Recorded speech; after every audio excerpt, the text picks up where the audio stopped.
Good evening. Today is the 14th of November, 2017. I'm Paul Glumaz with the LaRouche Political Movement, and this is being brought to you by General Welfare Presents. We have an incredible and extraordinary historical turn that has occurred. President Donald Trump went to Asia for 12 days. He came back today. This trip was unprecedented and is probably going to go down in history as a profound turning point in world history.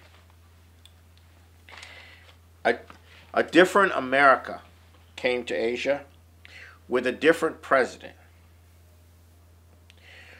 A president who was not arrogant, not colonial. One who said that all nations should be strong and prosperous and should work together for mutual benefit. One who even went so far as to praise the 2,000-year history of the Vietnamese determination to have independence. Now, the Chinese gave him the greatest welcome of any visitor in their history since the founding of modern communist China.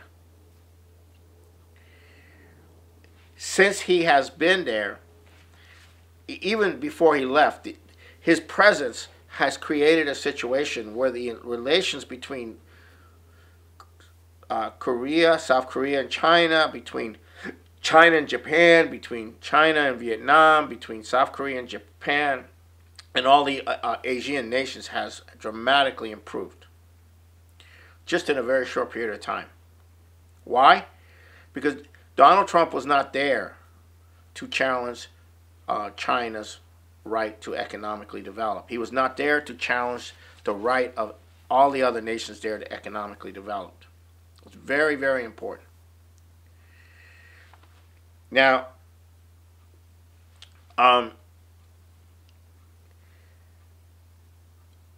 that's the first thing. The second thing, as important, is Donald Trump made a point of establishing a personal relationship with each of the leaders. Xi Jinping, Ave NE of South Korea, the Vietnamese president and party secretary, and Duterte of the Philippines. A personal relationship. You have to understand what this means. And it means that they can come directly to him. He can go directly to them as the leaders of a sovereign nation. That there's an unmediated relationship is established, and a predictability is established, because Xi knows who Trump is. Trump knows who Xi is. Trump knows how Xi thinks. Xi knows how Trump thinks, and they can dialogue and discuss how they're going to resolve certain problems, how they're going to deal with certain problems in which there's mutual benefit, or a crisis of some kind, which they need to work together to resolve. It is the fear that Trump would develop such a relationship with Vladimir Putin that is the driving force of all this Russia stuff in the media. It's not to bring down Trump so much as, although that is part of it, it is to prevent that kind of relationship to be established between Putin, who is the undisputed leader of Russia, and Trump as President of the United States, that they can work out agreements that are in the mutual benefit of both countries, that whatever instability occurs in the world, Trump can trust that Putin will be what Trump knows him to be, and Putin will trust Trump for what he knows Trump is, because they established that personal relationship. That's what they're freaked out about. Okay, because those personal relationships are key. And they override the bureaucracies, and they override all the little games that people play, and they override all the operatives who are trying to disrupt what the president is doing, or what the Russian president is doing, or whatever. It's the empire runs on paranoia. It runs on corruption. It runs on creating divisions, creating where you don't know where the other person's at. You can't really determine how you're going to proceed because you don't know how it's going to be received. You can't trust them. You can't trust them. They can't trust you. Maybe they're out to get you. Maybe they're not out to get you. But once you break through all of that and you establish these personal relationships, then you have the basis for a dialogue as opposed to some kind of calculated fear or fear of or paranoia. And once you break through that, then you have the basis for resolving a lot of issues. And I'm going to get into what the biggest issue is going to be in that context a little bit later on. Now, so that's another thing. Now, this is very important. Okay, you got to get a sense of this.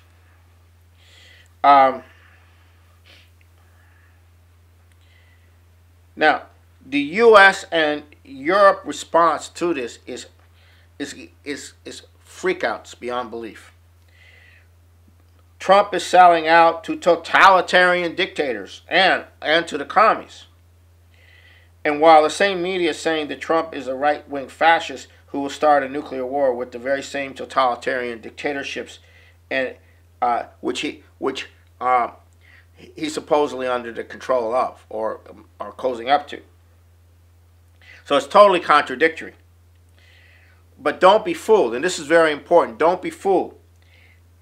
It is not Trump, Donald Trump, that's freaking everybody out.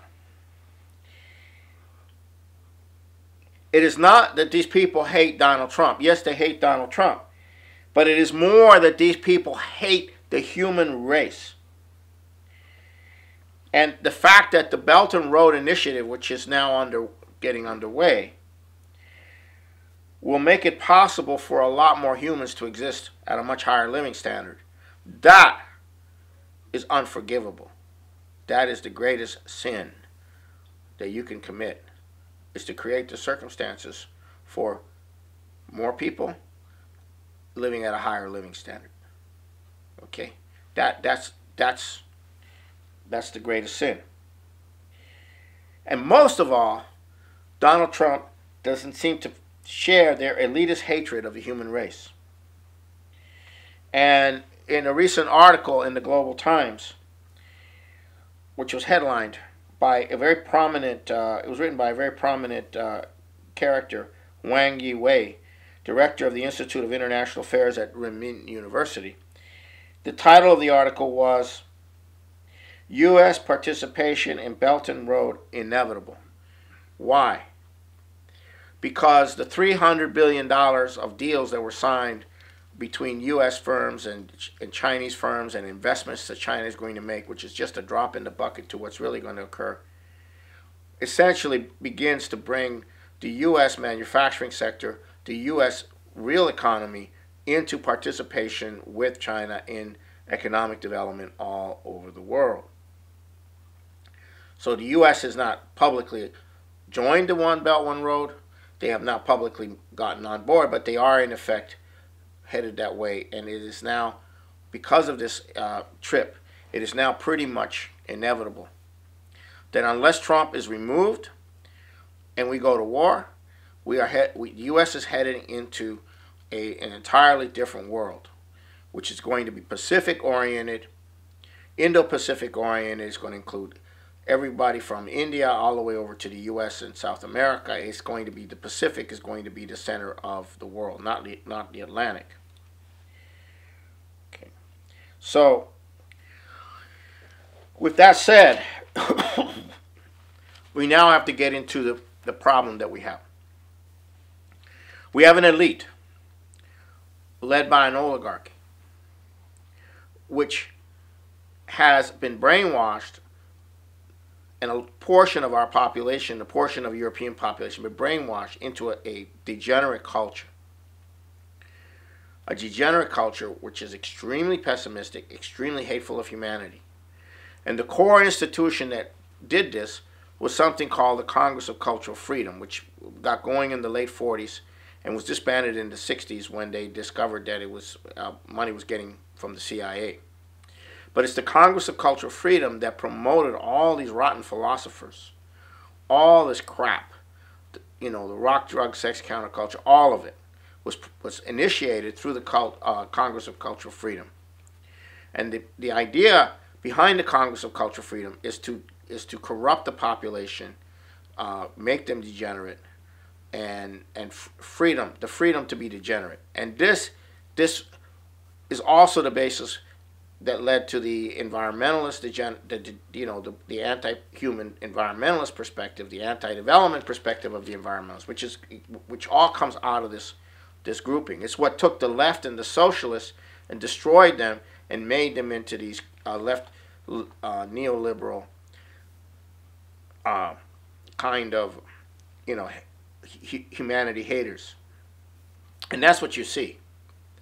And everything is based on sex, or based on your ethnicity or your race or whatever, but it's all nominal. There's no concept of economic development in this. And if you promote that, then you're attacked.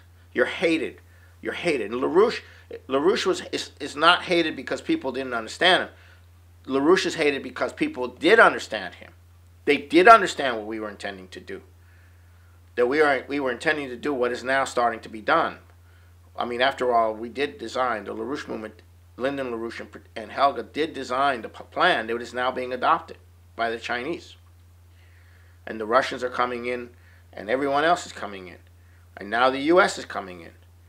And this makes us and Trump the most hated people on the planet by the media, by the European and U.S., the Western mainstream media, because we want a better life for people. We don't want depopulation. We want a better future for mankind, and they hate us for that. They really do. And if you talk like this, like that's what we're for, they hate you. They really do. They're cynical. Human beings don't deserve a better life. Human beings don't deserve to multiply. It's a sin to multiply, and that's what's dominating our culture. That's what dominates Hollywood. That's what dominates the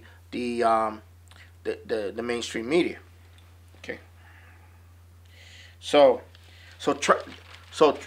Trump's trip, from their standpoint, is fulfilling and facilitating the horror of horrors. The horror of horrors is now taking shape. And these people are beside themselves, looking for any way to attack what Trump is doing, to attack China, to attack Russia, anything they can do, because it is their system which is coming down. Now, however, just for me to say that is really not giving you a sense of the longer term perspective. The longer term perspective, you have to go back a little bit in time. You have to go back to the impact of the American Civil War.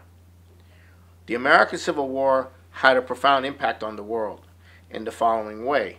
It defeated slavery, and most of all, during the war, you had the first profound major industrialization take place in any part of the world. There's a partial industrialization that occurred in Great Britain, but this was major, and the world changed as a result. And the genie was out of the bottle, that you could have the level of increased productivity of agriculture and manufacturing that could provide living standards unheard of for large portions of the population. And this was the direct challenge to the system of colonialism, peasantry, slavery, feudalism, whatever, and everywhere in the world. It's not. It was not. It's not a challenge in the form of, you know, ideology. It's a challenge in the form of, look, we can do this. So ever since then, the European oligarchy, especially the British oligarchy, has been trying to figure out a way to stop that process. And this is what created what was called the Fabian Society, which is named after the General Fabian because he didn't attack it directly, but rather attack it in different ways. They said they were socialists, but they weren't pro-economic development socialists. They were the nasty neoliberal liberal imperial socialists, and they began a movement that went into the 20th century to undermine the culture, undermine the belief in man, undermine the idea of a nation states in every which way, you know, and also trying to set nations up against each other for war, and then say that, you know, it's the existence of the nation state which is causing the wars, and all of this. This has all been done, but their long-term strategy in the post-war period centers around the destruction of culture, the breakup of countries, putting them under globalist and internationalist structures like NAFTA and the European Union and so forth and so on. But it was also had the mass kill component. And we're not talking about a nuclear war mass kill. We're talking about a financial collapse mass kill. And I'm going to get into that now. Alan Greenspan, who came into the Federal Reserve around 1987, and who is the creator of the derivatives, he was also the principal promoter of eliminating Glass-Steagall.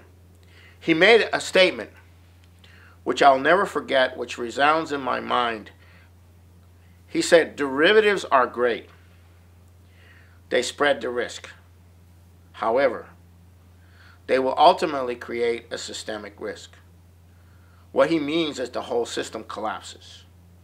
So he knew when they started this system of derivatives that the ultimate consequence would be the collapse of everything. He knew that in advance before he even ordered to get derivatives established. Alan Greenspan. So what does this say? This says that Alan Greenspan knew what he was doing. He knew what the intention was behind what he was doing, which is to create a situation where you have a complete collapse of the financial system in a context in which there is no sovereign nation, there is not a leadership in any part of the world that could stop the onrushing mass kill of complete disintegration that a global financial collapse would cause. That was the intention from the beginning, when the dollar was taken off the gold reserve system, through the influence of Paul Volcker, who was Assistant Secretary of Treasury on then Treasury Secretary Governor Connolly, and during the Nixon period. And this was their intention, to suck everybody in, to loot the hell out of everybody through this financial speculation, through the petrodollar, and then have the whole thing collapse on everybody. That was the plan. They never expected for this game to be figured out. They never expected instead to have the resurgence of the nation state in Russia, which was supposed to have been destroyed by the financiers during the period of Yeltsin, in China, which was never supposed to get back off its feet after succumbing to the free trade zones. They never expected. They expected that they could corrupt everybody and everything, and then use that corruption to destroy the popular support for those people. They never expected that a coordinated emergence of nations around a survival policy for this planet, based on massive infrastructure on a global scale. They never expected that the LaRouche policy would come into being in the way that it has come into being.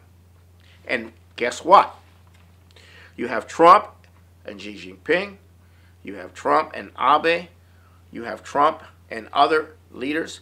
And guess what happens when the whole thing goes? You're a nation.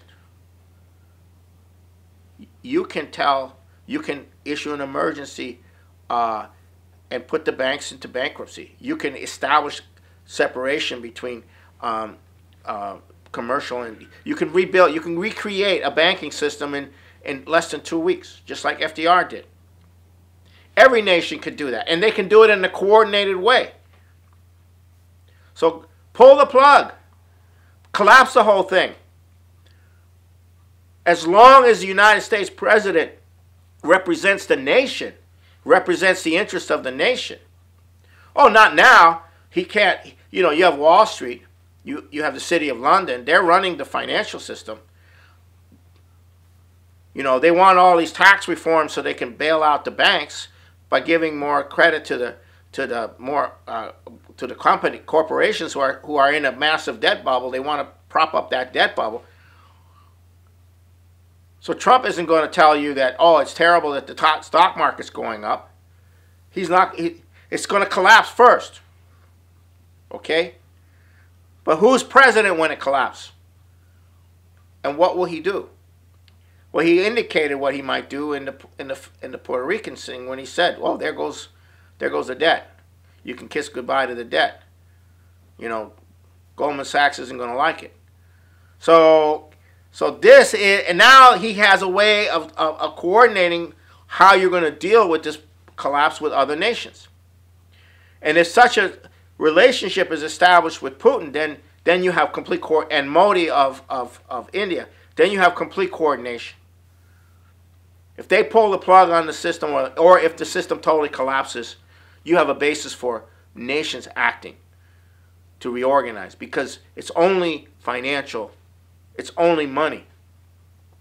It's a question of development. It's a question of creating a system, a viable system to replace the one that's in. So the whole world is now shifting into a different system, centered around the Belt and Road. You haven't seen how it's going to play out in the financial sector yet, but it's already playing out in the diplomatic sector, in the economic sector, in the massive economic development that's going on. It's even playing out in the Middle East. Okay, which is what is, because one of the central features of the British Empire, of this global empire, is the Saudi kingdom and the oil money and the financing of terrorism all over the world. That is now in deep trouble. And that's a core of the empire. So the shrieks coming from the British press, the shrieks coming from the U.S. press are taking over the media. However,